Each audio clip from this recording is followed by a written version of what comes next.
C'est parti, salut les gens, on se retrouve Lioma pour une nouvelle vidéo et aujourd'hui nous allons continuer notre deuxième partie de cours sur la biochimie des hormones hypothalamo-hypophysaires. Deuxième vidéo sur ce cours-là, deuxième cours de biochimie également pour cette quatrième unité de la deuxième année médecine, l'unité sur l'appareil endocrinien et l'appareil reproducteur. Nous avions fait la première vidéo, la première partie, l'introduction تاع le cours. On avait redéfini ou عاودنا هضرنا على des notions de base, des généralités qu'on maîtrisait déjà du premier cours de biochimie. On a redéfini ce qu'était une hormone, on a revu les caractéristiques essentielles des hormones, leur classification, et on s'était attardé sur deux notions très importantes. La première, c'était le mode de sécrétion des hormones. On avait vu que les cellules endocriniennes, les glandes endocriniennes de manière générale, ne vont pas sécréter leurs hormones de la même manière. Ils vont libérer leurs hormones différemment par rapport au temps. Ce qui fait qu'on a réussi à définir des rythmes de sécrétion et des modes de sécrétion. On avait défini 5 modes qu'on a réussi à distinguer selon deux critères. Le premier critère, c'était la variabilité.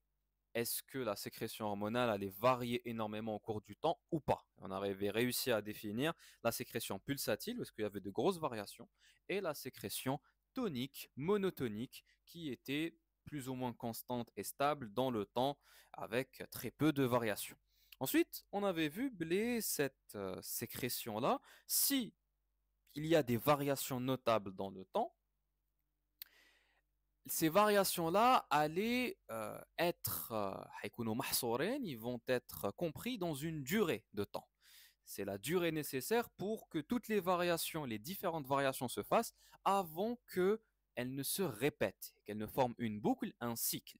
La durée de ce cycle va définir trois autres types de sécrétion. La sécrétion circadienne, la sécrétion ultradienne et la sécrétion infradienne. Si la boucle, la durée du cycle est de 24 heures, on parle de sécrétion circadienne. Si elle est inférieure à 24 heures, elle est très très courte, on parle de sécrétion ultradienne. Et si elle est beaucoup plus longue, on parle de sécrétion infradienne. Donc, juste après les modes de sécrétion, on avait abordé également la terminologie. Quelques termes qui étaient importants de comprendre et importants à utiliser dans cette unité-là d'endocrino. On avait différencié ce qu'était la synthèse, de la sécrétion, de la libération et bien sûr de l'excrétion. On avait terminé notre première partie avec un bref rappel anatomique sur ce qu'était le complexe hypothalamo-hypophysaire et son importance au sein de notre organisme et au sein de la régulation de notre système endocrinien. Aujourd'hui donc, nous allons continuer cette deuxième partie de cours avec le même support. On remercie d'ailleurs les professeurs et enseignants de biochimie de la faculté de médecine d'Alger, j'ai oublié de le faire en début de vidéo, et plus particulièrement aujourd'hui, professeur Djorlaf, pour ce superbe support court, ce superbe polycope que l'on va utiliser. Donc après avoir fait tout ça, la première partie, aujourd'hui, fait de la deuxième partie, fait de la deuxième vidéo, nous allons continuer et, Inch'Allah, terminer ce cours-là dans cette deuxième partie. J'espère que je n'aurai pas recours à une troisième partie, à une troisième vidéo. Donc nous allons faire la partie biochimique, c'est ce qui va nous intéresser en soi, faites le cours, les hormones hypothalamiques, puis nous allons voir la biochimie des hormones antéhypophysaires et posthypophysaires. Donc l'hypothalamus, comme tu le sais, c'est une structure neuro-endocrinienne qui va être constituée d'un ensemble de neurones. L'hypothalamus, il va être situé au niveau du déencéphale, il va constituer les parois latérales et le plancher de notre troisième ventricule. Cet ensemble de neurones qui va constituer l'hypothalamus va être divisé et distingué en plusieurs noyaux. Les noyaux gris centraux hypothalamiques. Ces noyaux hypothalamiques-là vont avoir des fonctions différentes, un emplacement et des fonctions différentes. Parmi ces noyaux, on a des noyaux qui vont pouvoir sécréter et produire des hormones. Les hormones qui sont synthétisées au niveau de l'hypothalamus, on va déjà les diviser en deux types. On a les hormones qui sont synthétisées est sécrété par l'hypothalamus, et c'est les hormones comme étant des hormones hypothalamiques. Et on a une deuxième catégorie, les hormones qui sont synthétisées, produites par l'hypothalamus, mais qui vont être sécrétées et libérées par la posthypophyse. Et on va les prendre, on va les considérer comme étant des hormones posthypophysaires. Quand on parle d'hormones hypothalamiques, on va parler des hormones qui sont libérées, sécrétées par les noyaux hypothalamiques. Et dans ces hormones-là, qu'on va d'ailleurs appeler les neurohormones, parce qu'ils sont synthétisés, sécrétés par une cellule nerveuse, donc par un neurone, ces neurohormones, on va les diviser déjà en deux catégories. Les libérines, qui ont pour but de stimuler l'antéhypophyse et les cellules antéhypophysaires, et les statines, qui vont inhiber les sécrétions de l'antéhypophyse. Et l'objectif de ce cours-là et de cette vidéo-là, c'est de connaître les différentes hormones, leur structure, leur lieu de synthèse, leur durée de vie, ou du moins leur demi-vie, et bien sûr leur effet biologique et leur action, sans oublier la régulation qui va permettre de les stimuler, de les inhiber dans le cas des hormones hypophysaires. Donc, pour les hormones hypothalamiques, on va dénombrer en tout et pour tout, les hormones principales bien sûr, 6 hormones. 2 statines et 4 libérines. Pour les statines, la première statine qu'on va voir est la somatostatine, qu'on appelle également la SS14 et la GHIH. La SS14, c'est par rapport à sa structure et la GHIH, c'est par rapport à sa fonction, la GH Inhibiting Hormone. Donc, d'un point de vue structurel, c'est une hormone qui est de nature polypeptidique, constituée d'un ensemble d'acides aminés. Cet ensemble d'acides aminés va nous donner 14 acides aminés au total pour nous former la somatostatine, d'où le terme SS14. Dans certains cas, on a des formes de la somatostatine qui vont être constituées plutôt du double, de 28 acides aminés plutôt. Et on va parler de SS28 dans ce cas de figure-là, bien sûr. Cette hormone-là est synthétisée dans l'hypothalamus au niveau des noyaux périventriculaires et du noyau arqué, mais pas que. Elle est également synthétisée au niveau de l'appareil digestif, au niveau de la muqueuse gastro-intestinale et au niveau du pancréas, au niveau de certaines cellules des îlots de Langerhans, du pancréas endocrine. C'est une hormone qui va avoir une demi-vie de 1 à 3 minutes. C'est très court. La notion de demi-vie, ça permet de considérer et d'étudier la durée de vie de l'hormone, et c'est une notion qui a été prise de la radioactivité. L'étude les noyaux radioactifs, en physique de le lycée, terminale, et même en biophysique de première année médecine, on avait cette notion de demi-vie qui ici a été volée, a été retranscrite en des hormones. La demi-vie, c'est le temps nécessaire pour que 50% ici des hormones, de la quantité, de la concentration du taux des hormones qui a été sécrété, puisse être éliminé. Et ici, donc, on va avoir une demi-vie pour la somatostatine d'environ 1 à 3 minutes. C'est très très court. Alors, il faut savoir que pour les hormones hypothalamiques de manière générale, on va avoir une demi-vie qui ne va pas dépasser 10 minutes. Pourquoi ? Parce que ce sont des hormones qui vont rapidement exercer leur action et leur effet biologique grâce au système porte hypothalamo-hypophysaire qui permet de relier directement les hormones du système parvocellulaire, donc des neurones hypothalamiques, jusqu'à l'adéno ou bien l'antéhypophyse.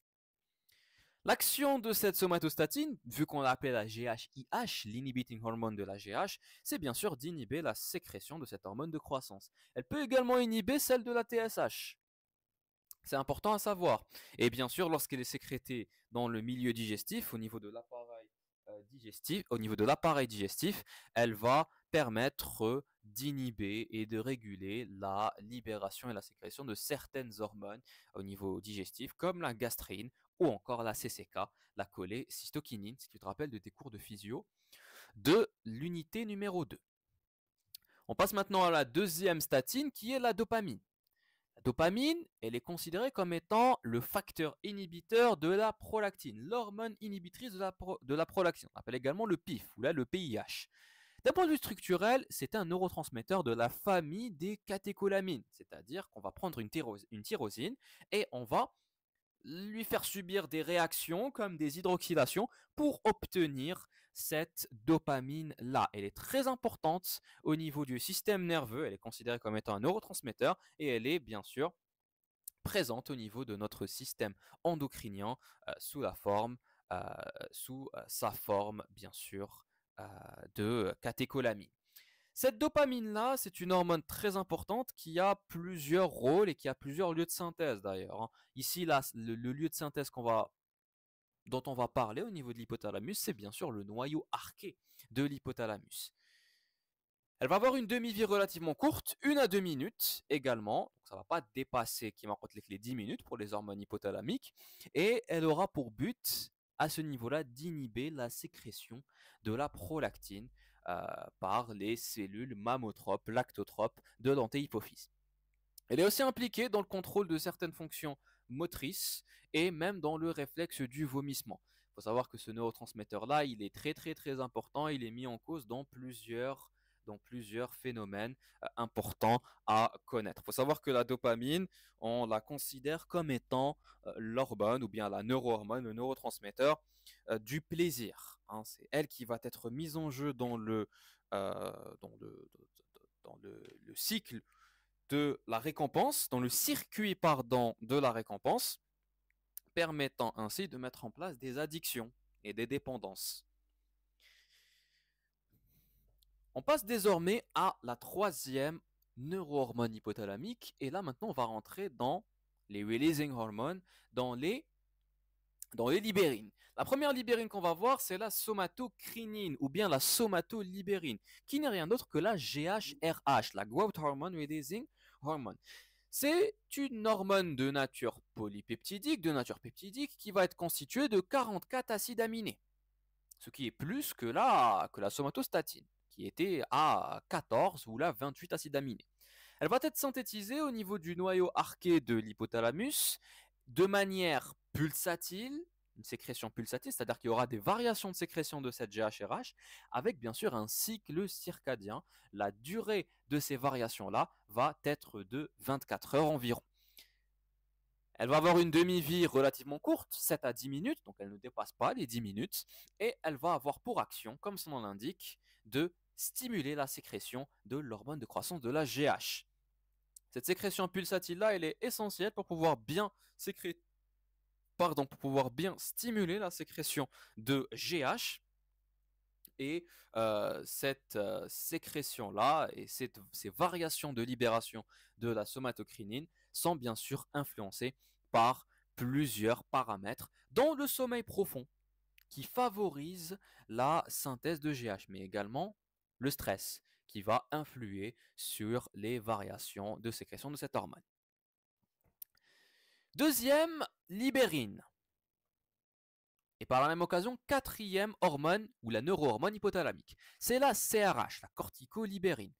Kif kif, c'est une hormone de nature peptidique, protéique, constituée de 41 acides aminés. C'est un petit peu moins que la GHRH qui était à 44. Elle va être synthétisée au niveau du noyau paraventriculaire de l'hypothalamus, le noyau qui est considéré comme étant mixte. C'est un noyau qui va être considéré, qui va faire partie du système magnocellulaire, mais de par sa synthèse de CRH et également de TRH va faire partie du système parvocellulaire également. Une demi-vie courte également de 5 à 10 minutes seulement et le but de cette CRH c'est bien sûr de stimuler la production de l'ACTH au niveau des cellules corticotropes de l'antéhypophyse. Comment est-ce qu'il va stimuler cette production et cette sécrétion d'ACTH? En exprimant le gène POMC, un gène qui va coder pour une grosse protéine qui va jouer le rôle de précurseur, la proopiomelanocortine, la POMC. Son hydrolyse, c'est-à-dire le fait de la découper par des enzymes, son hydrolyse enzymatique va permettre d'obtenir plusieurs hormones, des MSH, des lipotropines, mais surtout cette fameuse ACTH. Avant-dernière neurohormone de l'hypothalamus, on va parler de la TRH. La TRH, c'est la thyréolibérine, qu'on appelle également la thyréotropine releasing hormone. C'est la plus petite des hormones peptidiques, l'une des plus petites. Pourquoi? Parce qu'elle est constituée uniquement de 3 acides aminés. On parle de tripeptides à ce niveau-là.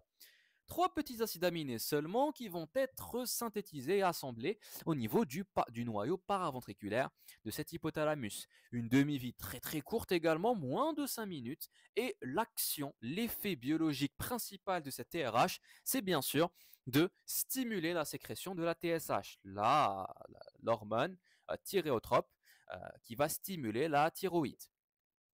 Mais on a remarqué que cette TRH, elle a également un autre effet secondaire, paradoxal, tellement on s'y attendait pas. C'est celui de stimuler la sécrétion de la prolactine. Et donc elle va stimuler les cellules lactotropes mammotropes de l'antéhypophyse, permettant ainsi d'avoir cette prolactine et de stimuler la lactation. Ça a un intérêt clinique et pathologique très important. Pourquoi? Parce que dans les cas d'hypothyroïdie primaire, des hypothyroïdies qui vont résoler l'anomalie, la thyroïde en tant que telle, où est-ce qu'on va avoir T3 et T4 qui vont avoir une concentration basse, un taux de sécrétion très très bas au niveau sanguin, on va avoir une augmentation de TSH et a fortiori de TRH. Donc TRH et TSH vont automatiquement augmenter dans des cas d'hypothyroïdie primaire. Ce qui va se passer, c'est que à cause de l'effet paradoxal de TRH, on va induire avec cette hypothyroïdie primaire une hyperprolactinémie. Pourquoi? Parce que TRH va stimuler cette production et cette sécrétion de prolactine. On dit également que la TRH a un effet modulateur sur le comportement. Dernière neurohormone hypothalamique, on va parler de la GnRH. La GnRH, c'est la gonadolibérine.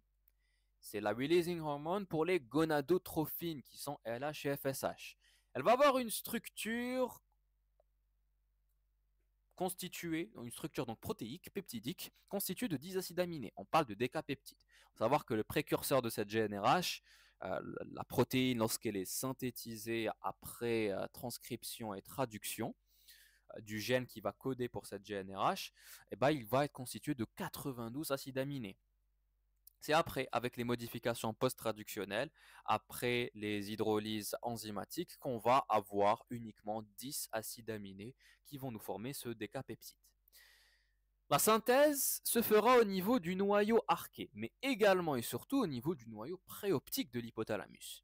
Une demi-vie très courte, 2 à 4 minutes seulement, et l'action et l'effet biologique, il est bien sûr connu, c'est la stimulation de la synthèse et la sécrétion de FSH et de LH, qui sont les gonadotrophines au niveau de l'antéhypophyse. Il faut savoir que la sécrétion de cette GnRH va se faire de manière pulsatile. Elle se fait par intermittence toutes les 60 à 90 minutes. Et c'est absolument indispensable pour bien stimuler l'antéhypophyse. Elle va commencer, la synthèse et la sécrétion de cette GnRH va commencer à la puberté, bien sûr, pour pouvoir développer les fonctions sexuelles et reproductrices chez l'adolescent. L'activité de la GnRH, elle est bridée, elle est très très très très faible de l'enfant évidemment. Voilà pour les hormones hypothalamiques, les neurohormones hypothalamiques. Nous allons passer maintenant aux hormones antéhypophysaires. L'antéhypophyse, c'est la partie antérieure de l'hypophyse, partie glandulaire, qui est constituée de cellules endocriniennes, de cellules glandulaires. On a réussi à distinguer les différents types et les variétés cellulaires qui vont constituer cette antéhypophyse grâce à l'immunohistochimie. Et on a trouvé 5 variétés de cellules. Chacune de ces cellules va bien sûr être régulée par une hormone hypothalamique, que ce soit une libérine qui va stimuler la sécrétion de cette cellule-là, ou bien une statine qui va inhiber la sécrétion de cette cellule. Quelles sont les cellules qui vont constituer cette antéhypophyse? Nous avons les cellules corticotropes qui représentent 15 à 20% de l'antéhypophyse. Ce sont des cellules qui sont responsables de la sécrétion de l'ACTH, mais pas que, hein. Ils peuvent aussi sécréter d'autres hormones comme les bêta-lipotropines, des hormones qui vont jouer sur le métabolisme lipidique. Ce qui va nous intéresser, et donc qui vont jouer sur le tissu, qui vont cibler le tissu adipeux. Mais ce qui va nous intéresser essentiellement, c'est cette ACTH, cette hormone-là qui va cibler la corticosurrénale pour pouvoir sécréter le cortisol, le chef de file des glucocorticoïdes. Deuxième type cellulaire qui est le plus répandu au niveau de cette antéhypophyse, ce sont les cellules somatotropes. 40 à 50%, quasiment la moitié de l'antéhypophyse, voire un peu plus. Et le but de ces cellules-là, c'est bien sûr de sécréter l'hormone de croissance, la GH, qu'on appelait également la STH, l'hormone somatotrope, qui va cibler presque tous les tissus de ton organisme, initiant le développement et la croissance de ces tissus. Troisième type cellulaire, ce sont les cellules lactotropes ou mammotropes. 10 à 25% de l'antéhypophyse. Le pourcentage sera bien sûr variable selon le sexe de l'individu et selon l'état de la personne. Si c'est une personne de sexe féminin, la grossesse va augmenter le pourcentage de ces cellules lactotropes au niveau de l'antéhypophyse. Elle va bien sûr avoir pour rôle de sécréter la prolactine qui va cibler les seins et plus particulièrement les glandes mammaires, jouant sur la croissance de ces glandes-là, mais surtout sur la production du lait. Quatrième type cellulaire, ce sont les cellules gonadotropes. 10 à 15% de l'antéhypophyse. Ils auront pour but de sécréter les gonadotropines LH et FSH qui vont cibler les gonades, les testicules et les ovaires.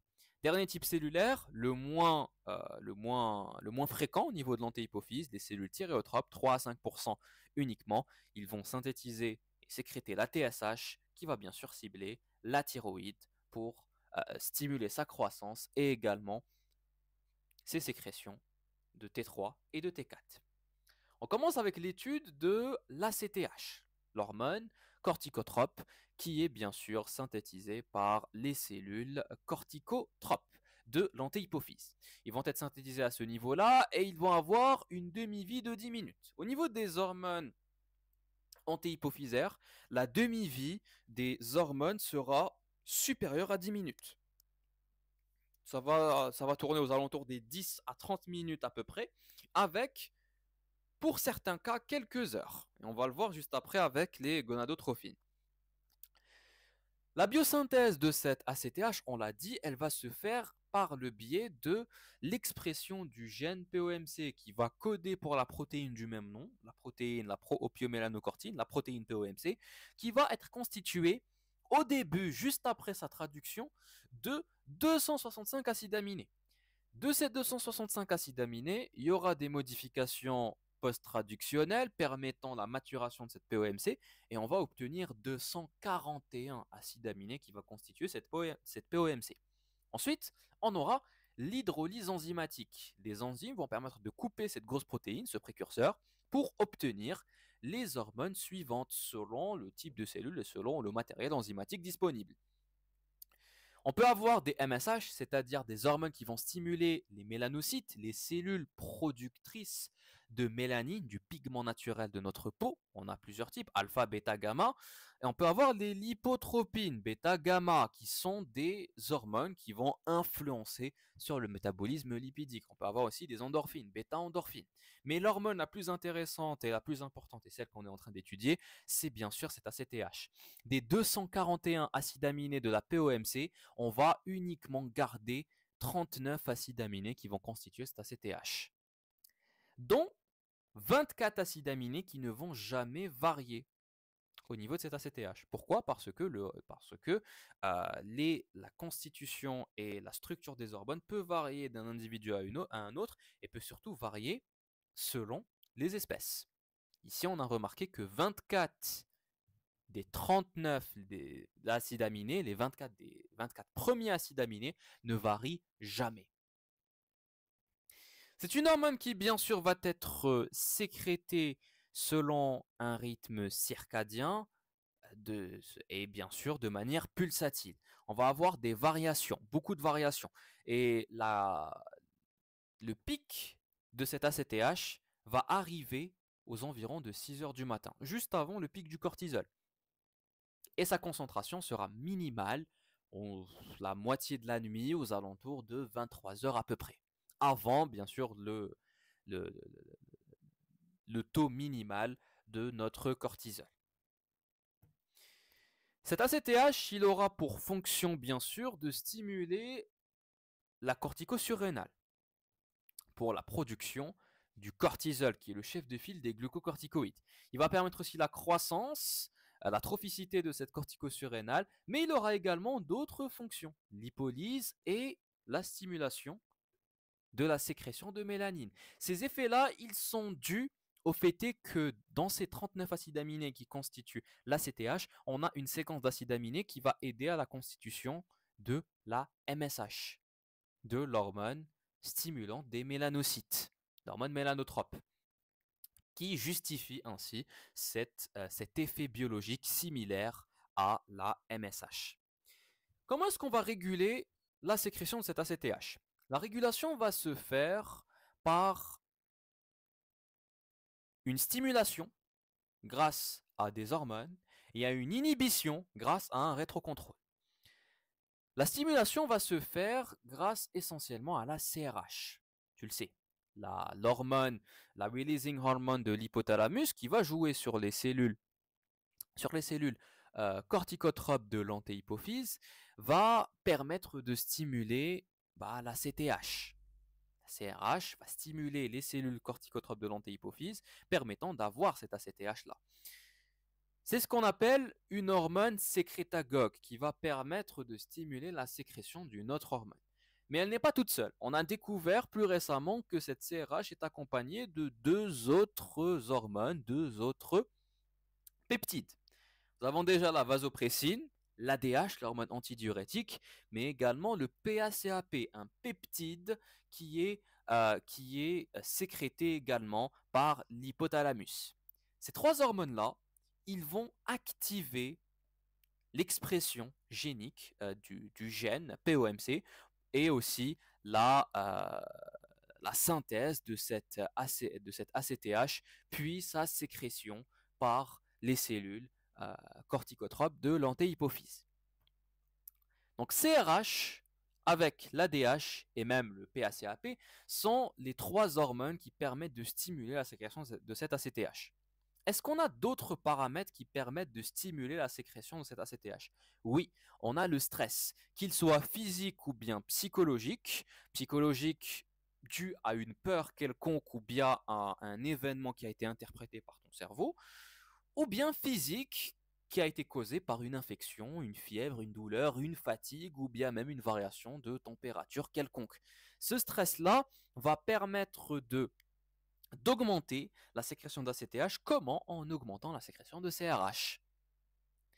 Si on a une augmentation de la sécrétion de l'ACTH, on aura une augmentation de la sécrétion de cortisol. Et ça justifie l'appellation hormone de stress pour le cortisol. On dit souvent que le cortisol est appelé hormone de stress. C'est tout simplement parce qu'il est sécrété et sa sécrétion est stimulée par les situations stressantes. Et on comprend pourquoi.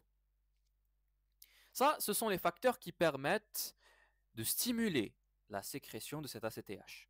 Qu'est-ce qui va inhiber sa sécrétion? Eh bien, c'est le rétrocontrôle négatif que les glucocorticoïdes en chef de file, le cortisol, vont exercer sur l'hypophyse, mais également l'hypothalamus.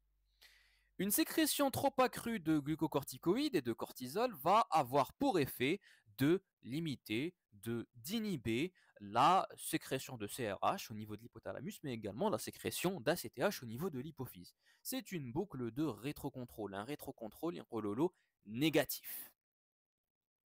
Parce qu'il va inhiber et bloquer la sécrétion de ces hormones-là hypothalamo-hypophysaires.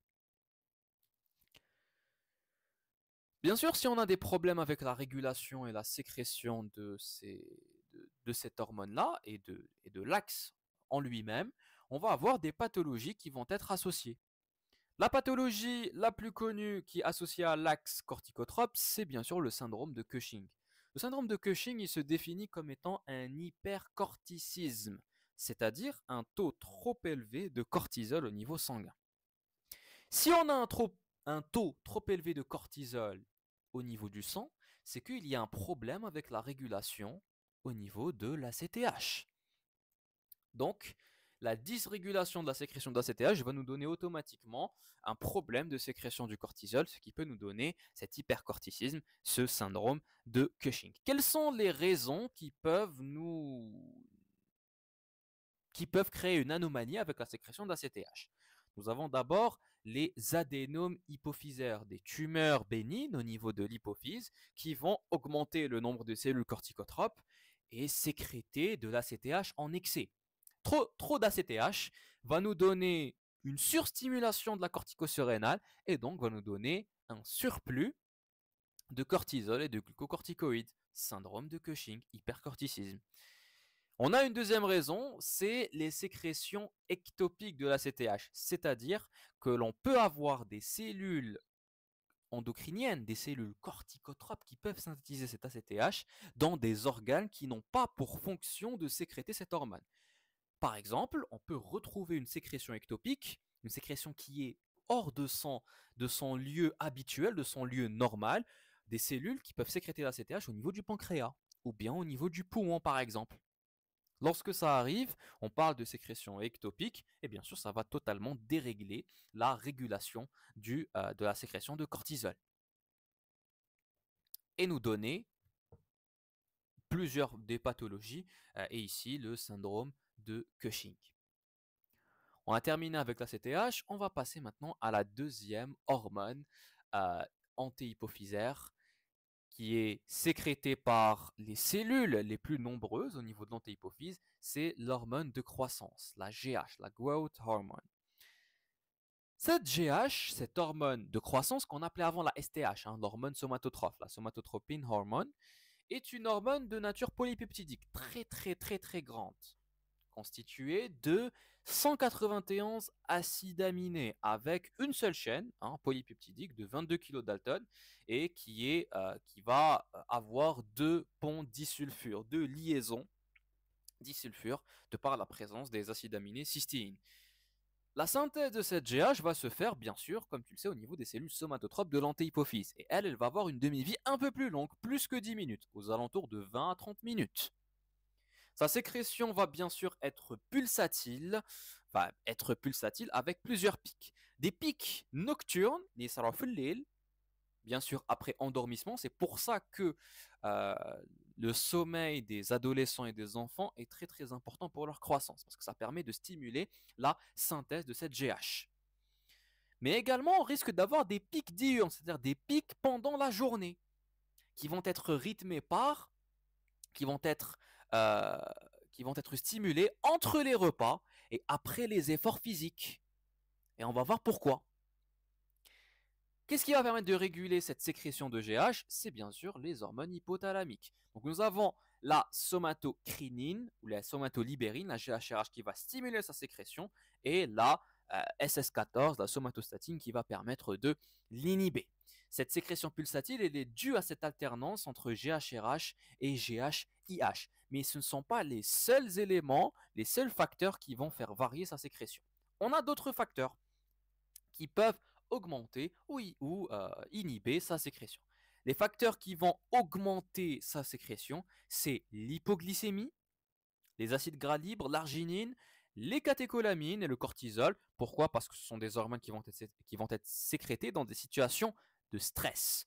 Stress, ici, qui peut être physique, comme par exemple suite à une anesthésie, à une fièvre ou bien à une chirurgie. La sécrétion est bien sûr stimulée pendant le sommeil profond et après un exercice physique ou bien un effort physique conséquent. Donc, voilà les facteurs qui permettent d'augmenter la sécrétion de la GH. Quelle va être son action et ses effets biologiques après sa sécrétion? La GH va pouvoir agir sur trois grands axes. Tout d'abord sur la croissance osseuse, sur la fonction reproductrice et surtout sur le métabolisme de mes macronutriments, des glucides, des protéines et des lipides. L'action sur les os, sur la croissance osseuse, est celle qui est la plus connue et la plus étudiée. Elle peut se faire indirectement comme directement. L'action indirecte va se faire à travers la sécrétion des facteurs de croissance qui sont les IGF. Les facteurs de croissance insuline-like. Les IGF, ici, ce sera l'IGF1, qu'on appelle également la somatomédine C. Cette somatomédine C, d'un point de vue structurel, c'est un peptide de 7 kilodalton qui va avoir une structure très très similaire à l'insuline. C'est pour ça qu'on l'a appelé insuline-like. Plus particulièrement, une structure qui va ressembler au précurseur de l'insuline. Ils vont agir, ils vont permettre l'effet indirect de l'AGH. Comment? En agissant sur les cellules cartilagineuses du cartilage de croissance, du cartilage de conjugaison, qui se situe entre l'épiphyse et la diaphyse de l'os lent, c'est-à-dire au niveau des métaphyses. Alors, qu'est-ce qui va se passer? Ces IGF-1 vont avoir bien sûr des récepteurs au niveau de ces chondrocytes du cartilage de conjugaison, du cartilage de croissance, qui va, par le biais après avoir été lié à son récepteur, une séquence de réactions va permettre de stimuler la prolifération de ces cellules. Donc les chondrocytes vont se multiplier. La prolifération cellulaire va ensuite induire une synthèse de la matrice cartilagineuse. Et ensuite, on aura une ossification qui se fera grâce à ces chondrocytes, grâce à ce cartilage. Ce sera une ossification endochondrale, permettant la croissance en longueur des os chez l'enfant et bien sûr l'adolescent. Ça, c'est l'effet indirect de notre GH. L'effet direct, lui, qui est un peu moins marqué, va beaucoup plus se focaliser, au lieu de se focaliser sur les chondrocytes, il va se focaliser sur les cellules ostéoblastiques, les ostéoblastes de l'os, permettant le remaniement et le remodelage osseux. Comment? La GH a des récepteurs au niveau de ces cellules ostéoblastiques permettant de stimuler la synthèse de leur matrice avec la synthèse de collagène. Ils permettent également d'accentuer, de favoriser la minéralisation osseuse, c'est-à-dire la fixation du calcium et du phosphore au niveau de l'os, pour bien sûr solidifier la matrice et le tissu osseux. Tout ça, ça va permettre d'induire un remodelage, un remaniement osseux qui est surtout visible chez l'adulte. Donc si on veut résumer la fonction, de croissance, l'effet sur les os, on peut résumer ça dans un petit tableau comme ici, où l'effet indirect de la GH se fera par l'intermédiaire du facteur de croissance IGF-1, la somatomédine C, qui va cibler principalement les chondrocytes du cartilage de croissance, du cartilage de conjugaison, permettant la prolifération de ces cellules, permettant la synthèse de la matrice et permettant l'ossification, d'induire l'ossification endochondrale et ainsi de faire grandir l'os en longueur. L'effet direct, lui, se ciblera essentiellement les ostéoblastes, permettant chez l'adulte le remodelage osseux, c'est-à-dire le remaniement de l'os. Le fait est de à chaque fois détruire puis de reconstruire la matrice et le tissu osseux. Ça, c'est le premier rôle, la première fonction, le premier effet biologique de notre GH sur l'os. On a bien sûr un effet sur la reproduction, sur la fonction reproductrice de manière générale. La GH, cette hormone de croissance, va permettre de réguler les phénomènes de reproduction, que ce soit aussi bien chez les mâles que chez les femelles. Alors, chez le mâle, qu'est-ce que la GH va faire? Eh bien, elle va avoir des actions extragonadiques. L'accroissement et le maintien de la taille du pénis, la différenciation des canaux spermatiques, la stimulation de la synthèse enzymatique chez plusieurs glandes, comme la prostate ou bien les vésicules séminales, et bien sûr, des effets gonadiques en favorisant, en induisant la spermatogénèse et en stimulant la synthèse des androgènes et l'accroissement de la mobilité des spermatozoïdes. C'est l'effet stimulateur de la fonction reproductrice et sexuelle chez le sexe masculin. Chez la femelle, ou du moins chez le sexe féminin, on aura des effets similaires, mais pour le sexe féminin, c'est-à-dire stimuler la synthèse des hormones sexuelles féminines, les hormones stéroïdiennes, aider à induire l'ovulation, bien sûr, même si ce n'est pas l'hormone principale pour ça, et bien sûr stimuler la croissance des follicules et leur maturation jusqu'à ovulation et même jusqu'à la maturation de notre ovocyte. Le troisième effet biologique de notre GH, c'est sur les métabolismes, les voies métaboliques qui vont concerner les glucides, les lipides et les protéines. L'effet le plus connu de la GH sur les glucides et sur le métabolisme, c'est que c'est une hormone hyperglycémiante. C'est pour ça que l'hypoglycémie va stimuler sa sécrétion. La GH permet d'augmenter la glycémie, d'augmenter le taux de glucose au niveau du sang. Comment? En diminuant l'utilisation de cette molécule, de ce glucose, par les tissus musculaires et le tissu adipeux. Ça, c'est sur un premier axe. Sur un deuxième axe, elle va augmenter la synthèse du glucose. Comment? En augmentant et en favorisant, en stimulant la néoglucogénèse au niveau du foie, la néoglucogénèse hépatique. Et bien sûr, tu as deviné que cette hormone-là, vu qu'elle va avoir une action hyperglycémiante, elle va s'opposer à l'insuline. Elle a un effet antagoniste, c'est-à-dire qu'elle va être contre l'effet insulinique. Ce qui fait que, et ça c'est un effet qui est remarquable surtout à forte dose, ce qui fait que chez certaines personnes qui ont un excès de GH, certaines pathologies qui vont avoir un excès de GH, qu'on va avoir juste après, comme par exemple l'acromégalie, on peut avoir avec cet excès de GH une résistance à l'insuline qui se fait à cause de l'effet antagoniste de cette hormone-là avec l'insuline. Ça, c'est sur le métabolisme glucidique. L'effet hyperglycémiant est très très important. Sur les lipides, étant donné que l'AGH ne permet pas d'utiliser le glucose comme source d'énergie, eh ben, elle va au contraire permettre d'utiliser les lipides comme source d'énergie. Elle va mobiliser les graisses. Elle va avoir un effet lipolytique en sensibilisant, en ayant une action directe sur les triglycérides du tissu adipeux. Elle va activer une certaine enzyme, la lipase hormonosensible, qui est sensible bien sûr à cette GH, qui va permettre d'augmenter la lipolyse, la dégradation des triglycérides au niveau du tissu adipeux. Quand je dégrade mes triglycérides, quels sont les produits les haïdjounim à la dégradation?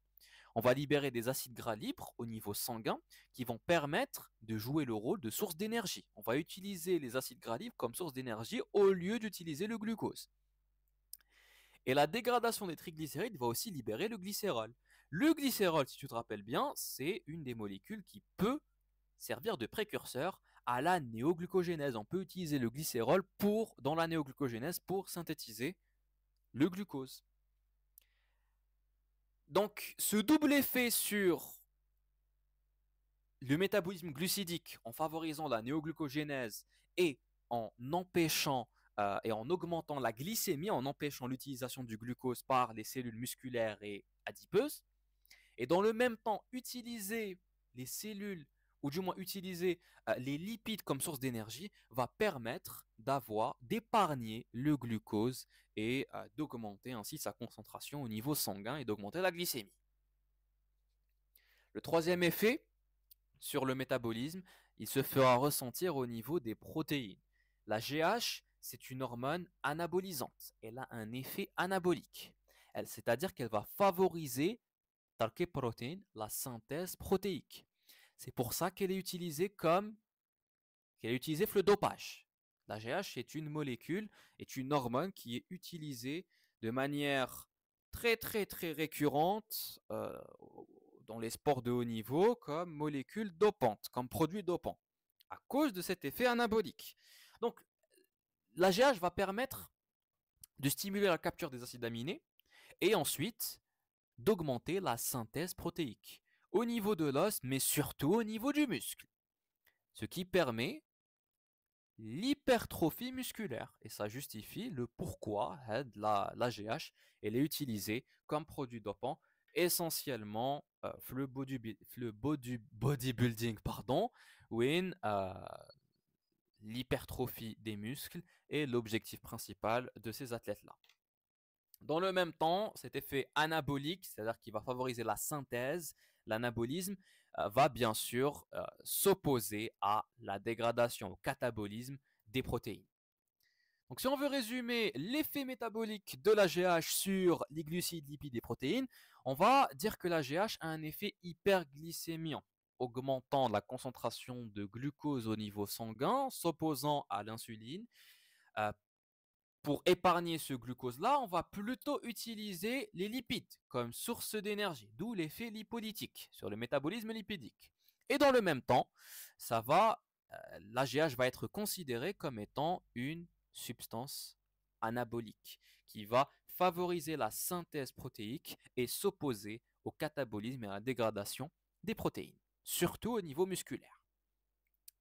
Les pathologies qui sont associées à cette hormone de croissance, c'est bien sûr l'excès, si on a trop d'hormones de croissance, et bien sûr la déficience, si on n'a pas assez de GH, d'hormones de croissance.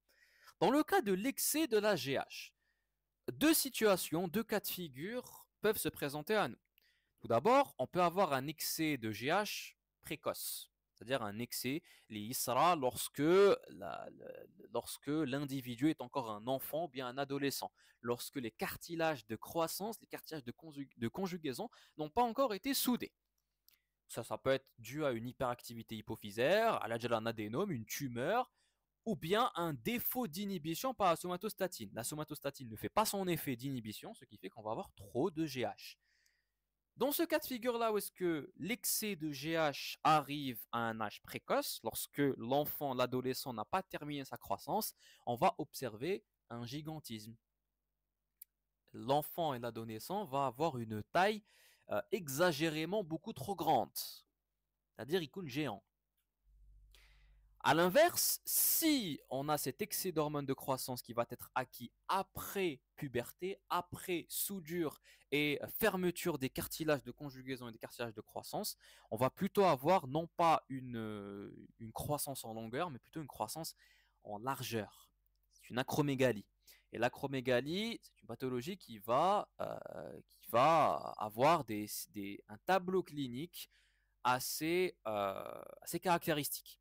On va plutôt avoir des pieds qui vont pas arrêter de grandir, la pointure avec l'individu ne va pas arrêter de grandir, des mains extrêmement larges qui n'arrêtent pas de prendre en largeur, un faciès caractéristique avec une mâchoire proéminente et d'autres signes, des problèmes articulaires également qui vont caractériser cette acromégalie et cet excès de GH dans cette situation-là. L'autre pathologie qui pourrait être associée à l'AGH, c'est lorsqu'on n'en a pas assez, la déficience en hormones de croissance. Cette déficience peut me donner en fait un problème au niveau de la taille, c'est-à-dire l'individu ne grandira pas suffisamment, il n'arrivera pas à son potentiel génétique au niveau de la taille. Il va subir un nanisme. Le nanisme, c'est un ensemble de signes qui peut être représenté par plus de 200 formes, par énormément de formes différentes.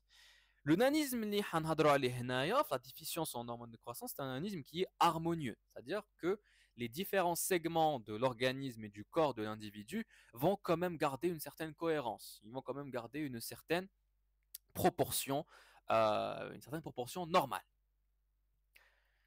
La déficience en hormones de croissance n'est pas la seule chose qui va impacter l'axe de croissance, l'axe somatotrope au niveau de notre organisme et de notre système endocrinien. On peut avoir une déficience en IGF-1. Ou encore, une autre pathologie qui peut être associée, c'est une pathologie du récepteur de l'AGH. On peut avoir un problème flax de croissance, mais qui n'a rien à voir avec la quantité de GH. C'est plutôt son récepteur, qui est bien sûr une protéine, et qui dit protéine dit automatiquement possibilité d'avoir une mutation génétique, et donc un problème au niveau de la structure. Si j'ai un problème au niveau de la structure, j'aurai un problème avec la fonction. Et si le récepteur ne fonctionne pas, j'aurai beau avoir la quantité de GH que je veux, il ne pourra pas exercer son effet biologique correctement. Voilà pour l'hormone somatotrope, la GH. On passe à la troisième hormone antéhypophysaire, qui est la prolactine. La prolactine, c'est la plus grande hormone antéhypophysaire qui va être sécrétée, encore plus grande que la GH.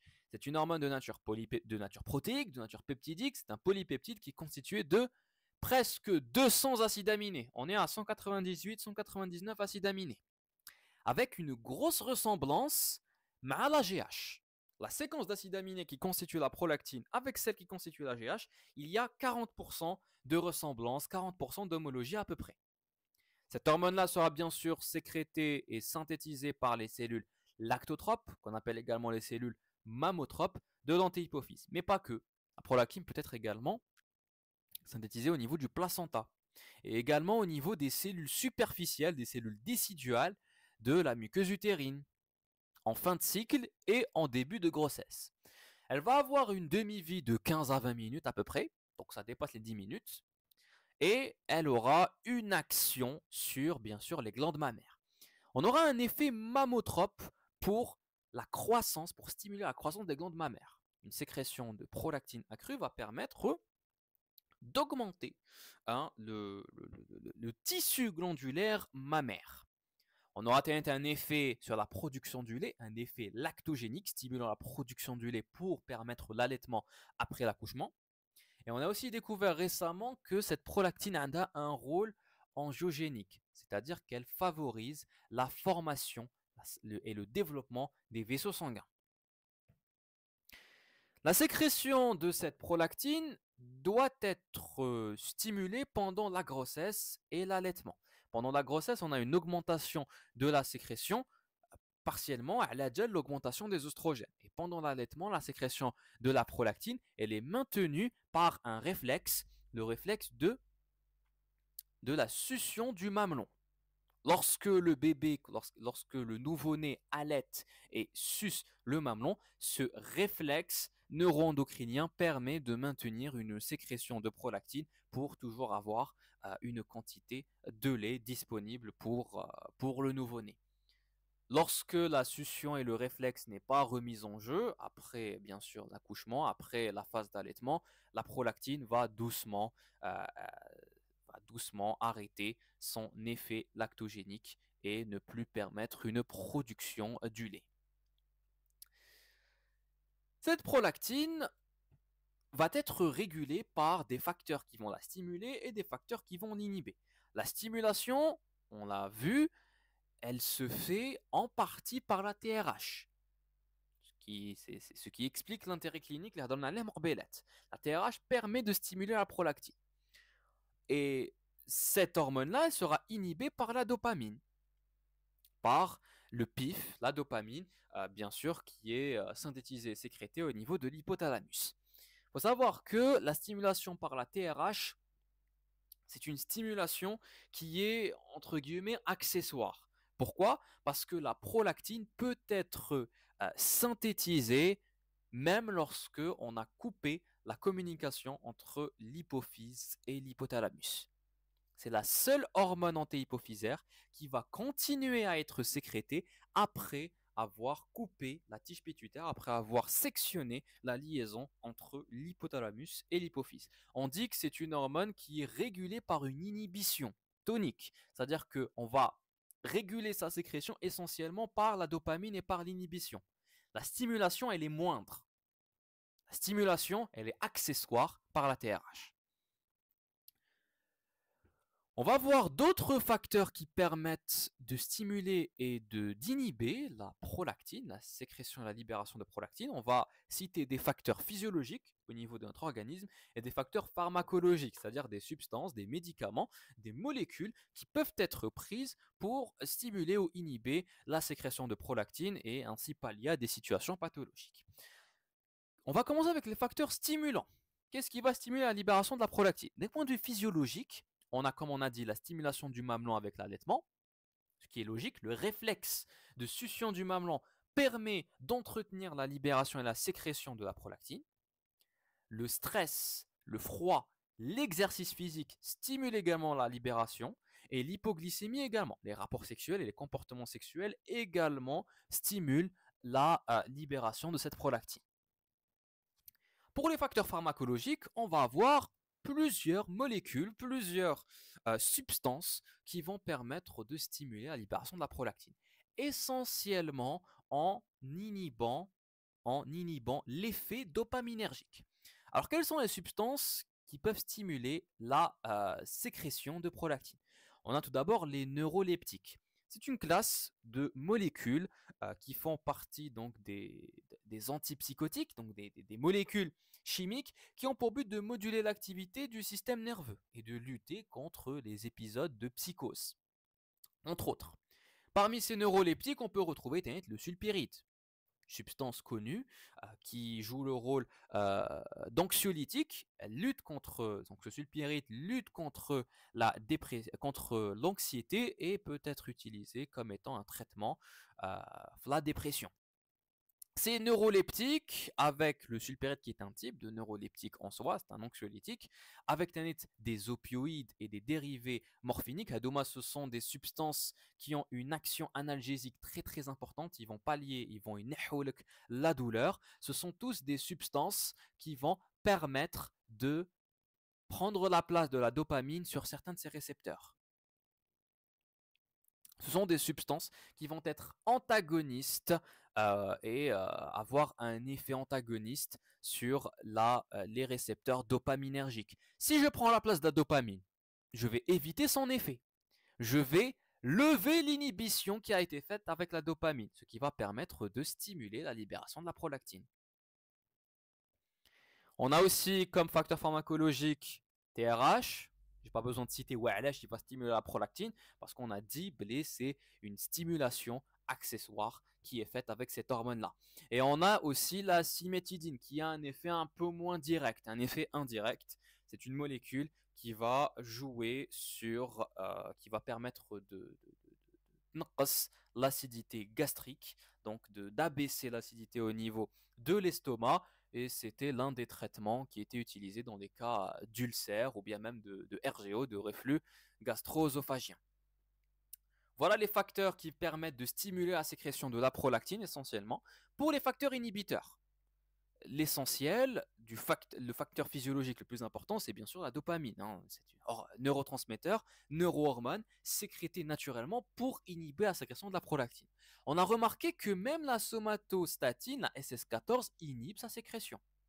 Même chose que le GAP, avec la sécrétion de GnRH. Alors le GAP, c'est un peptide, donc c'est un peptide qui est constitué de 56 acides aminés, qui va être sécrété en même temps que la GnRH. Lorsque la GnRH est sécrétée, ce GAP est également sécrété, il permet d'inhiber la libération de la prolactine.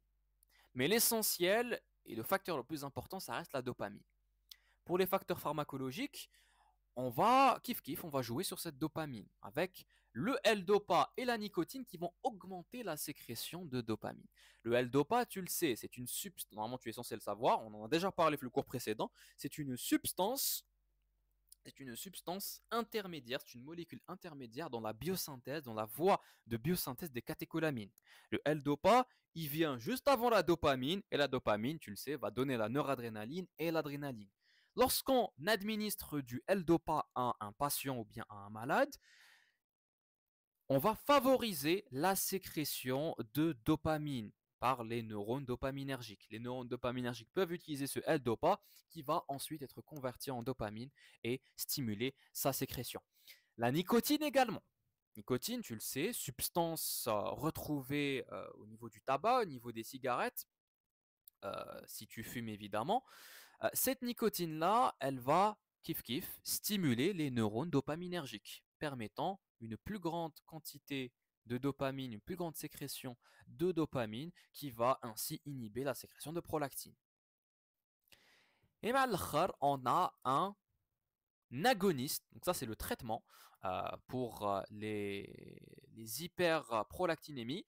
On a un agoniste des récepteurs dopaminergiques et non pas un antagoniste comme Morbelate avec les neuroleptiques, la bromocriptine, ou là le parlodel. Cette molécule-là, cette bromocriptine, c'est un agoniste qui va se fixer sur le récepteur de la dopamine et induire le même effet, permettant d'inhiber la sécrétion de prolactine, et c'est la molécule qu'on va utiliser pour le traitement des hyperprolactinémies. On a terminé avec la prolactine, on passe maintenant aux hormones, aux gonadotrophines avec la TSH, qu'on a regroupée dans une catégorie qui est les hormones glycoprotéiques. Alors, les hormones glycoprotéiques, qui sont les gonadotrophines essentiellement avec la TSH et même ici l'HCG, on va la définir juste après. Ce sont des hormones constituées de deux chaînes polypeptidiques, un ensemble d'acides aminés, deux chaînes qui vont être différentes. Ce sont des chaînes euh, qui vont être différentes, donc on parle d'hétérodimères, auxquelles on va rajouter des résidus et des segments glucidiques. On parle donc de glycoprotéines hétérodimériques. Deux sous-unités vont donc constituer ces hormones-là, la sous-unité alpha et la sous-unité bêta, au niveau de ces quatre hormones-là. Chaque sous-unité va être codée par un gène différent. Et on a remarqué que la sous-unité alpha est la même pour les quatre hormones. La sous-unité alpha est identique, que ce soit pour la FSH, la LH, la TSH et même la HCG. Ce qui va permettre de différencier ces hormones-là entre elles, c'est la sous-unité bêta qui va être différente et qui va donner la spécificité et l'effet biologique de chacune de ces hormones-là. On commence avec l'étude de la FSH et de la LH, qui sont les gonadotropines. Ces hormones-là sont synthétisées au niveau des cellules gonadotropes de l'antéhypophyse et vont avoir une demi-vie différente. Pour la LH, on tourne aux alentours des 20 minutes, ce qui est classique pour une hormone au niveau de l'antéhypophyse. Par contre, FSH, elle va avoir une demi-vie de 3 à 4 heures, ce qui fait d'elle l'hormone avec la demi-vie la plus longue.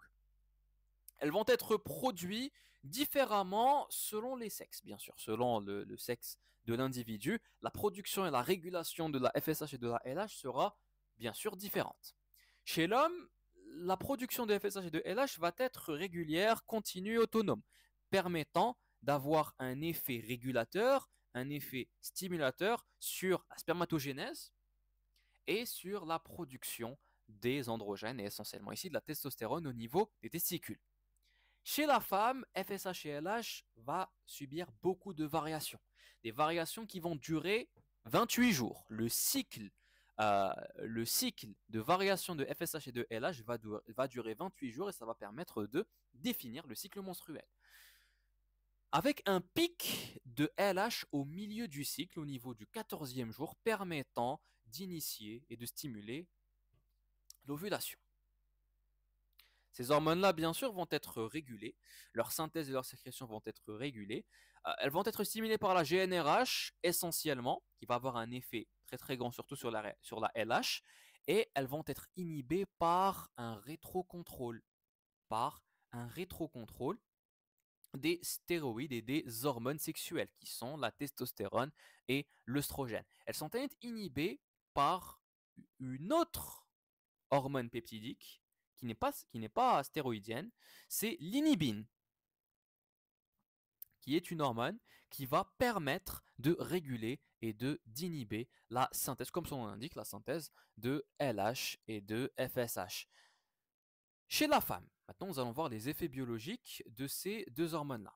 Chez la femme, il faut savoir que la FSH sera l'hormone prédominante durant la première phase du cycle, durant la phase folliculaire, permettant la croissance du follicule ovarien et même la synthèse des œstrogènes. Elle va jouer bien sûr sur les cellules du follicule ovarien et plus précisément sur les cellules de la granulosa qui constituent le follicule. Sur les cellules de cette granulosa, on va avoir une sécrétion d'une autre hormone qui va être une hormone non sexuelle, qui est l'inhibine. Cette inhibine, elle va inhiber la sécrétion de la FSH et non pas de la LH. Elle va inhiber préférentiellement la sécrétion de la FSH. La LH, elle va arriver vers la moitié et la deuxième partie de notre cycle. Elle va agir en synergie avec la FSH, permettant de continuer la croissance et la maturation du follicule ovarien et vers le 14e jour, avec le pic de LH, permettre l'ovulation. La LH, elle va être régulée, si elle n'est pas régulée par l'inhibine, elle va être régulée essentiellement par le rétrocontrôle des hormones, euh, stéroïdiennes sexuelles, qui sont donc les œstrogènes et les œstrogènes TEWANA.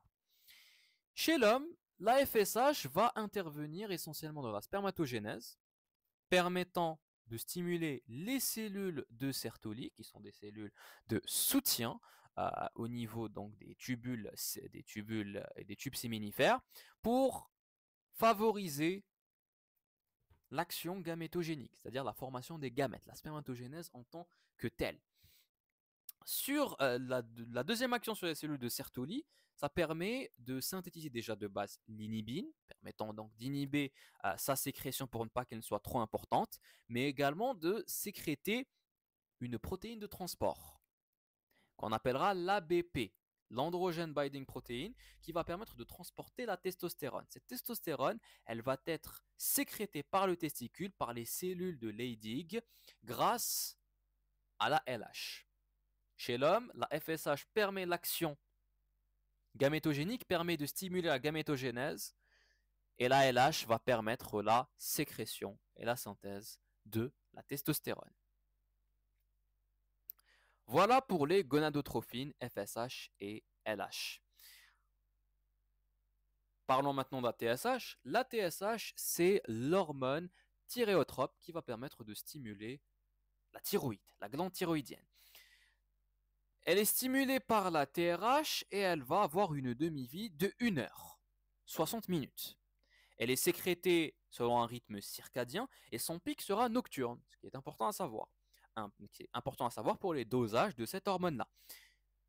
Un pic nocturne qui va se situer aux alentours de 2 heures jusqu'à 4 heures du matin. La fonction, elle est simple, c'est de stimuler la production de T3 et de T4, des hormones thyroïdiennes, mais aussi d'avoir un effet trophique sur la trophicité, sur le tissu, le développement et la croissance du tissu de la glande thyroïdienne. Si cet effet-là n'est pas contrôlé, on peut avoir donc une hypertrophie de la thyroïde. La sécrétion est régulée par une stimulation et une inhibition évidemment. Elle sera stimulée par la TRH, mais également par le froid, et l'hypoglycémie. L'inhibition, elle, se fera par rétrocontrôle négatif. On a un schéma qui nous montre très bien la sécrétion et l'axe thyréotrope qui va jouer de l'axe hypothalamo-hypophysaire qui va jouer sur la thyroïde. On a des stimulus variés qui peuvent être par exemple le froid, le stress ou encore l'hypoglycémie à cause du jeûne, qui vont permettre de sécréter davantage de TSH grâce à une stimulation par la TRH. Cette TSH va directement jouer sur la glande thyroïdienne, permettant de nous donner T3 et T4, la triiodothyronine et la thyroxine, qui va avoir un effet sur énormément de tissus et de métabolisme au niveau de notre organisme. L'inhibition, elle, se fera par rétrocontrôle négatif. Un surplus de T3 et de T4 va inhiber la sécrétion de cette TSH. On a une remarque à faire, c'est que le feedback et le rétrocontrôle, il sera négatif. Il n'y a pas de feedback positif au niveau de l'axe thyroïdien. Le feedback positif qui se définit comme étant le rétrocontrôle positif, qui se définit comme étant une stimulation de la sécrétion d'une hormone hypothalamique ou bien hypophysaire par un surplus d'hormones périphériques. Le surplus d'hormones périphériques ne va jamais stimuler la synthèse et la sécrétion de l'hormone hypothalamique ou bien de l'hormone hypophysaire. C'est toujours une inhibition, c'est toujours un rétrocontrôle négatif. Sauf dans le cas des gonadotrophines. Il faut savoir que le pic de LH qui va permettre chez la femme d'avoir l'ovulation aux alentours du 14e jour, vers la moitié du cycle, il se fait grâce à un rétrocontrôle positif, où le pic des œstrogènes favorise la sécrétion accrue de LH. dans cette période-là. Donc le rétrocontrôle positif, il ne se voit quasiment jamais غير عند l'axe gonadotrope. Pour l'axe thyroïdien, le feedback ADA positif, le rétrocontrôle positif n'existe pas.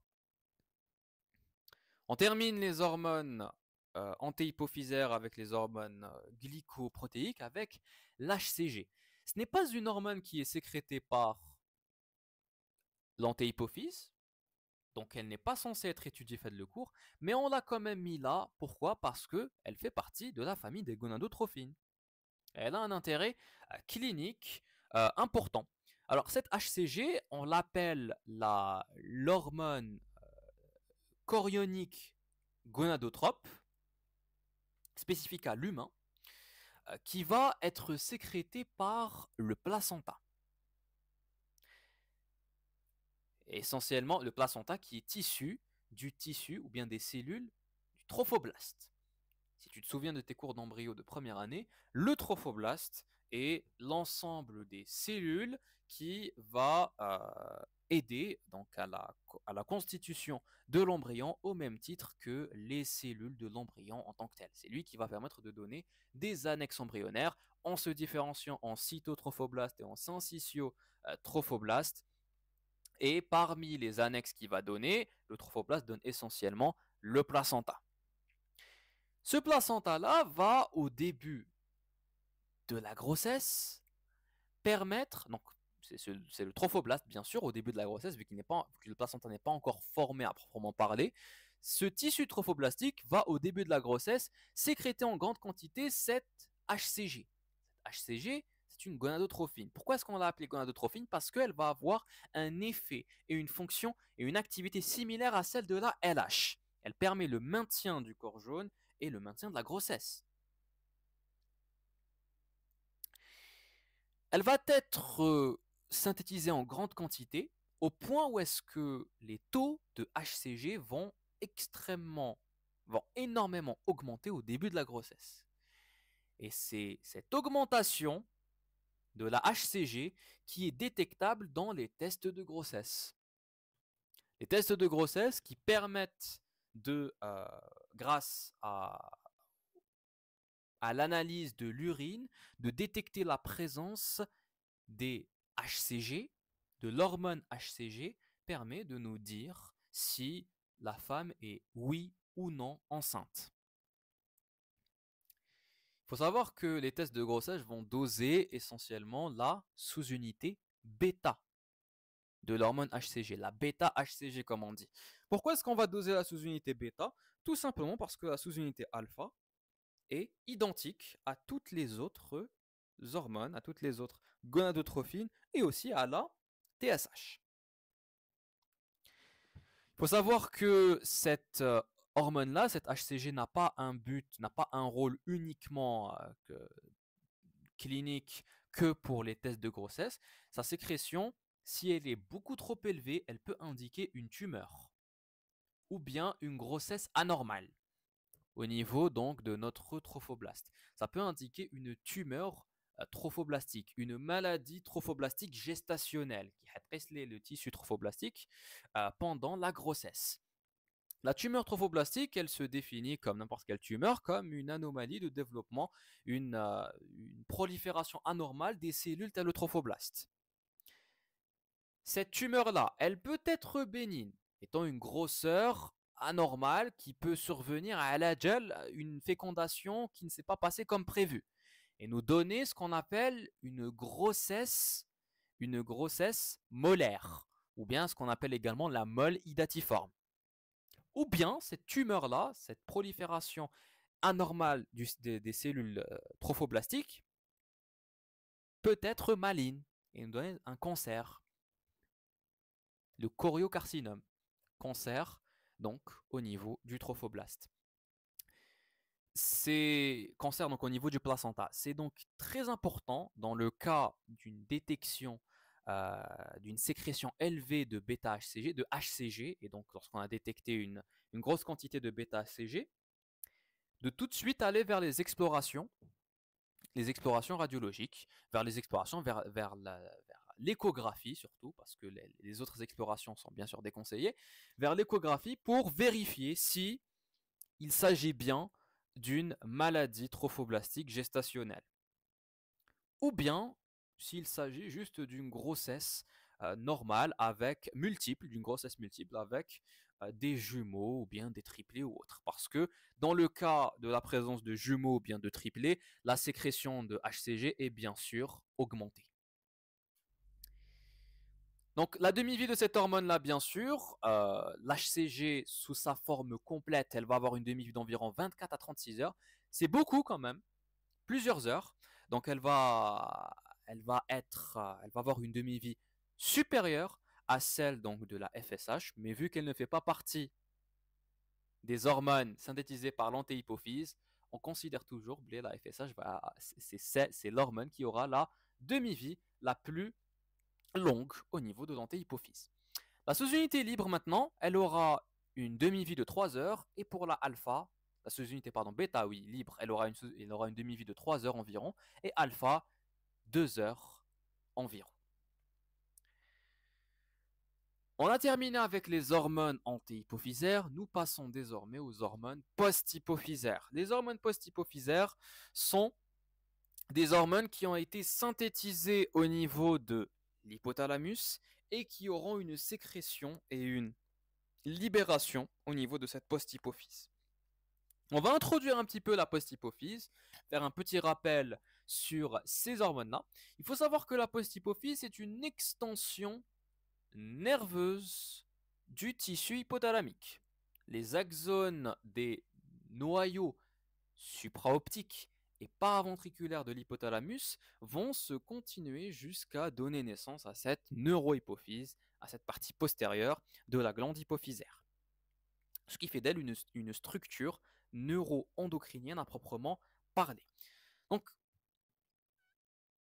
l'intérêt de cette neurohypophyse, c'est bien sûr de stocker puis de libérer les hormones qui ont été synthétisées, qui ont été produites au niveau de ces deux noyaux-là, le noyau supraoptique et le noyau paraventriculaire. Les deux hormones, les deux neurohormones qui vont être libérées par cette neurohypophyse, c'est bien sûr l'ADH et l'ocytocine. Toutes les deux, ce sont des hormones constituées de 9 acides aminés seulement. Ce sont des nonapeptides. Ces deux hormones-là vont d'ailleurs partager une séquence très très similaire. Ils ont une structure avec 7 acides aminés identiques. Pourtant, ils vont toutes les deux avoir des effets biologiques très très différents.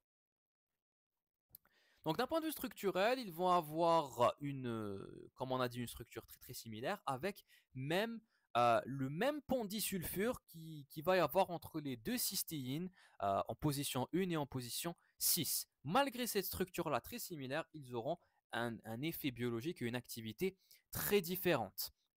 Ils sont synthétisés au niveau donc des noyaux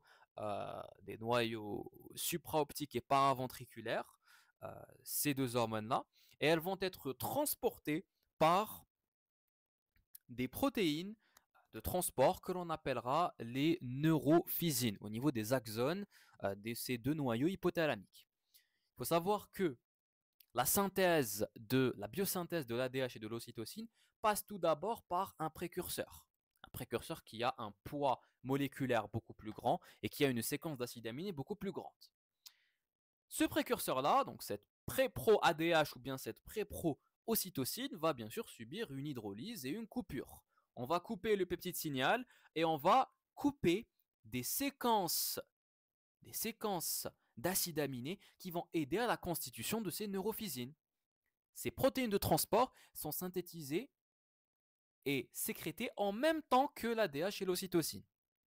L'ADH va être transporté par la neurophysine 2. Il y a une erreur ici, faites le schéma. C'est la neurophysine 2 qui va aider au transport de l'ADH au niveau des axones des noyaux hypothalamiques. Et l'ocytocine va être transportée par la neurophysine 1. Maintenant, nous allons étudier chacune des hormones respectivement, l'ADH puis l'ocytocine. Alors l'ADH, comme on a dit, d'un point de vue structurel, hormone peptidique constituée de 9 acides aminés avec un pont disulfure entre la position 1 et 6. Elle est synthétisée principalement essentiellement dans le supraoptique et secondairement dans le para et secondairement pardon dans le paraventriculaire. Elle est transportée par la neurophysine 2 et non pas une et va être libérée dans la circulation sanguine grâce à un signal qui ici va être un potentiel d'action. Une fois libérée, l'ADH va circuler au niveau du sang de manière relativement constante. On avait dit, la première partie de cours, notre première vidéo, que la sécrétion de l'ADH est relativement continue et monotone. Elle est monotonique. Relativement continue, elle va bien sûr subir des variations, des modulations, uniquement lorsque on va stimuler sa libération et sa synthèse. Et on va voir où je nous mets les stimuli qui permettent d'augmenter le taux d'ADH au niveau sanguin. Elle aura une demi-vie de 10 à 20 minutes à peu près et elle va agir sur le tubule collecteur du néphron au niveau rénal, permettant de réabsorber l'eau et de s'opposer à la diurèse. C'est pas pour rien qu'on l'appelle l'hormone antidiurétique. Elle s'oppose à la diurèse, elle permet la rétention d'eau, la réabsorption d'eau libre au niveau du tubule collecteur. Comment? Tout simplement en se fixant à ses récepteurs et en induisant l'expression des aquaporines 2. Et là, tu te rappelles de tes cours de l'unité 3 au niveau de la physiologie rénale. Les aquaporines 2, une fois qu'ils vont être exprimés, ça va permettre une réabsorption, une recapture de l'eau libre au niveau de notre tubule collecteur, au niveau de notre néphron. Le deuxième effet de l'ADH, on appelle également la vasopressine à cause de ce deuxième effet, vasopressine, c'est d'augmenter la pression artérielle, avec la tension. Elle va jouer sur les fibres musculaires lisses des artérioles, permettant de stimuler une vasoconstriction. La vasoconstriction des artérioles va augmenter la résistance périphérique, augmentant la quantité de sang au niveau des grosses artères et du circuit vasculaire, permettant ainsi d'augmenter la pression artérielle. Donc, ces deux effets-là, ils permettent d'une part de réguler l'équilibre hydrique. Bah oui, ça permet de réabsorber de l'eau et ainsi de concentrer l'urine, mais également ça permet d'augmenter la pression artérielle et aussi de pallier à des problèmes vis-à-vis donc de l'hypotension ou encore de l'hypovolémie. Comment est-ce que cette sécrétion va être régulée? L'ADH, on a dit que les auteurs divergent sur ça, mais certains disent qu'elle va avoir une sécrétion monotone. Mais elle va être modulée par certains besoins physiologiques. Ou les stimulus et les besoins qui permettent de stimuler sa sécrétion. Et bien, ce qui permet de stimuler la sécrétion de l'ADH, c'est le stimulus osmotique, l'hyperosmolarité et le stimulus hémodynamique, c'est-à-dire l'hypovolémie ou bien l'hypotension, la baisse de la pression artérielle. Ces deux stimulus permettent d'augmenter la sécrétion de cette vasopressine. Et c'est normal. Pourquoi? Parce que l'ADH est justement une hormone qui a pour effet de pallier à ces stimulus-là. Dans le cas d'une hyperosmolarité que l'organisme va interpréter comme étant une perte d'eau. Cette hyperosmolarité, elle est détectée par des osmorécepteurs, des récepteurs qui sont sensibles à la constitution chimique du sang au niveau ici de l'hypothalamus, permettant d'augmenter la sécrétion de l'ADH et ainsi de diminuer cette hyperosmolarité. L'hyperosmolarité, la présence d'une trop forte quantité d'osmol au niveau du sang peut être palliée par une dilution en réabsorbant plus d'eau. C'est le stimulus le plus efficace, le plus sensible, qui va être le plus sensible pour permettre la sécrétion de cette hormone-là. Le deuxième stimulus hémodynamique, c'est la baisse de la volémie et de la tension artérielle, l'hypovolémie et l'hypotension, qui peut arriver en cas d'hémorragie d'ailleurs, hein. Donc, cette baisse de volémie, cette baisse de volume sanguin et de pression artérielle, elle est détectée par des récepteurs. Les volorécepteurs présents au niveau de l'atrium ou bien de l'oreillette gauche vont permettre de détecter la baisse de la volémie. Et les barorécepteurs au niveau de la crosse aortique et des sinus carotidiens permettent de détecter la baisse de la pression artérielle. Une fois ces stimulus-là et ces informations-là détectées, on va transmettre l'information vers le système nerveux central par le biais du nerf vague, vers les neurones de notre hypothalamus, les neurones qui ont pour but de sécréter cet ADH pour sécréter cette hormone-là antidiurétique, cette vasopressine, qui aura pour rôle d'augmenter la pression artérielle, تزيدلك la tension ou تزيدلك تانيت la volémie en recapturant de l'eau au niveau rénal. Donc voilà les éléments qui permettent essentiellement de stimuler la sécrétion d'ADH. C'est essentiellement l'hyperosmolarité en numéro 1 et bien sûr l'hypovolémie, l'hypotension qui sont conséquents de l'hémorragie. On peut aussi rajouter le stress, la douleur, certains opiacés, la nicotine qui peuvent stimuler cette sécrétion d'ADH. Qu'est-ce qui permet d'inhiber sa sécrétion? Bah déjà, c'est l'apport hydrique. Qui tchorb le ma, automatiquement, l'ADH va être inhibé pour permettre l'évacuation de ce surplus d'eau. On a aussi l'éthanol, l'alcool pour les buveurs, les hormones thyroïdiennes, le cortisol, le GABA qui permettent d'inhiber cette sécrétion d'ADH. Bien sûr, on a des pathologies qui vont être associées à la sécrétion de cette hormone-là. Comme pour l'hormone de croissance, on peut avoir un déficit en ADH, c'est ce qu'on appelle le diabète insipide. Le diabète, d'un point de vue étymologie, ça veut juste dire passer à travers, hein.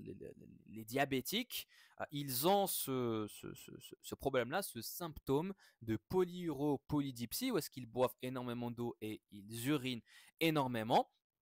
Ça peut arriver pour les diabètes sucrés comme pour les diabètes qui ici sont insipides. Ce diabète insipide, il se définit comme étant un déficit en ADH. Et si je n'ai pas d'ADH, qu'est-ce qui se passe? Eh bien, toute l'eau qui va être bue, qui va être absorbée, sera directement excrétée dans les urines. Ce qui fait que l'urine sera très très claire, très très diluée. Et bien sûr, ça va constituer un danger pour la santé de l'organisme du malade et du patient. Le cas inverse n'est pas mieux. L'excès d'ADH constitue un syndrome que l'on va appeler le syndrome de sécrétion inadaptée d'ADH, le SIADH. Alors, ce syndrome-là, il est caractérisé par un surplus d'ADH. Et si tu as trop d'ADH, qu'est-ce qui se passe? Tu recaptures beaucoup trop d'eau, tu retiens beaucoup trop d'eau, et cela va faire baisser la concentration osmolaire au niveau sanguin, ce qui va te créer une hyponatrémie, une baisse du sodium au niveau du sang qui risque d'être trop dilué dans le compartiment sanguin au niveau donc plasmatique. On termine notre cours avec l'étude de l'ocytocine.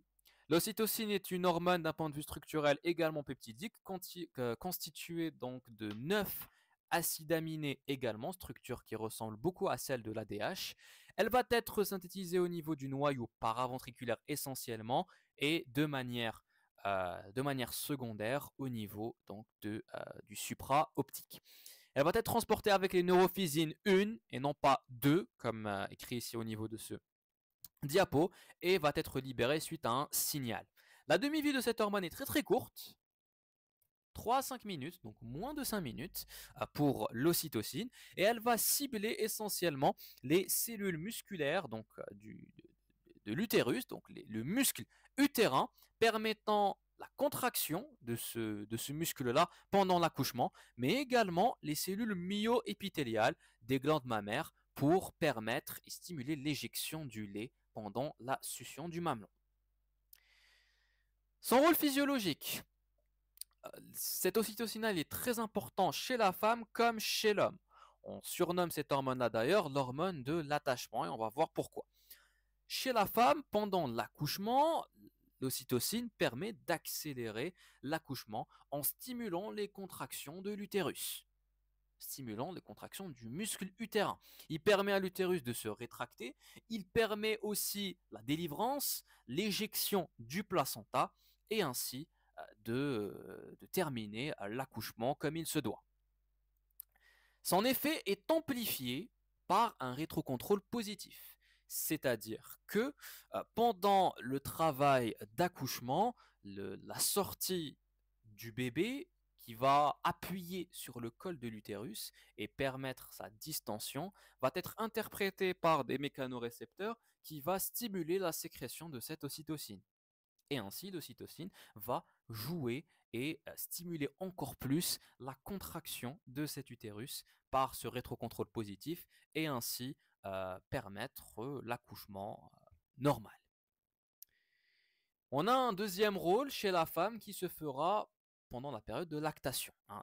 Lorsque le bébé va être allaité, lorsqu'il va sucer le mamelon, l'ocytocine va être sécrétée, sa sécrétion va être provoquée par ce réflexe-là qui nous vient de la tétée du mamelon. Et cette ocytocine-là permet donc la contraction des cellules myoépithéliales, permettant l'éjection du lait. À noter que la production du lait n'a rien à voir avec l'ocytocine. La production se fait grâce à la prolactine essentiellement et aux oestrogènes.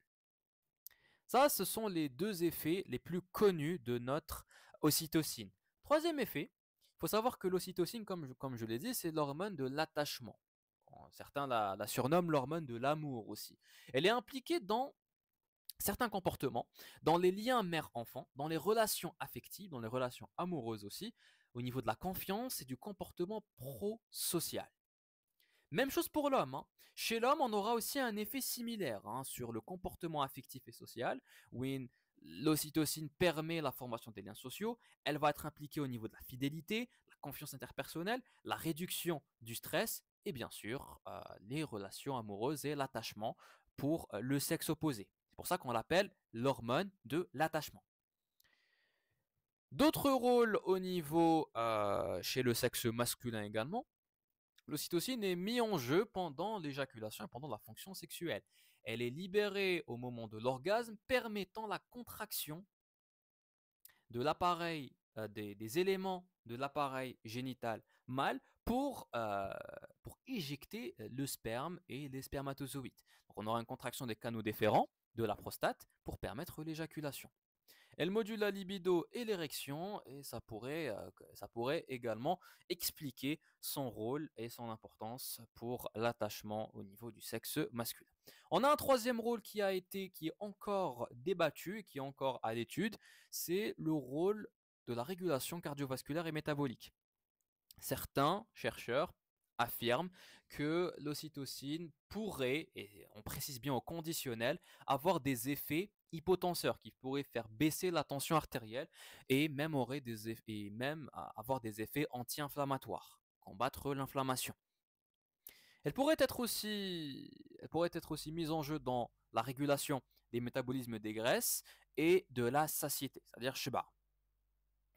Reste est que l'ocytocine, ce rôle-là n'est pas encore confirmé, on va pas l'avancer trop vite. L'ocytocine a un rôle quand même très très important pendant l'accouchement, la lactation, et elle est surnommée l'hormone de l'affection ou même l'hormone de l'amour. C'est pour ça que les chercheurs aiment bien utiliser cette métaphore neurobiologique pour dire que l'ocytocine, c'est l'hormone de l'affection. Elle est libérée pendant les contacts physiques, pendant l'allaitement, pendant l'orgasme, pour les deux sexes, pour augmenter cette confiance, augmenter cet attachement, cette fidélité et cette confiance qu'il risque d'y avoir. L'attachement mère-enfant, le comportement prosocial avec l'empathie et la coopération entre les individus, l'atténuation du stress, tout cela vient de la sécrétion de l'ocytocine, qui risque d'être, et c'est la sécrétion de l'ocytocine au niveau du système nerveux essentiellement, qui va faire ces effets-là. L'ADH, certains auteurs, je dis bien certains, ils ont utilisé une métaphore pour décrire un autre effet qui est moins classique, moins connu de cette hormone-là. C'est de dire que l'ADH est l'hormone de la brutalité entre grands guillemets. Les chercheurs sont plus d'accord pour dire qu'elle va avoir un rôle pour réguler des comportements sexuels, pour réguler la fidélité également, pour réguler certains comportements agressifs de défense, c'est vrai, mais pas vraiment dans la brutalité à proprement parler. Voilà pour les métaphores. L'ocytocine, on termine avec son mode d'action pour le court terme. L'ocytocine va avoir des récepteurs couplés à une protéine G, des RCPG, au niveau donc des cellules musculaires. Le RCPG fixé lorsqu'il va lier l'ocytocine TRO va activer une cascade de réactions qui va mettre en jeu l'activation de la phospholipase C, effecteur protéique, qui va pouvoir dégrader le phosphate inositol biphosphate en IP3 et en DAG. L'IP3, qui est un second messager très important, va permettre d'augmenter le taux de calcium à l'intérieur de la cellule musculaire.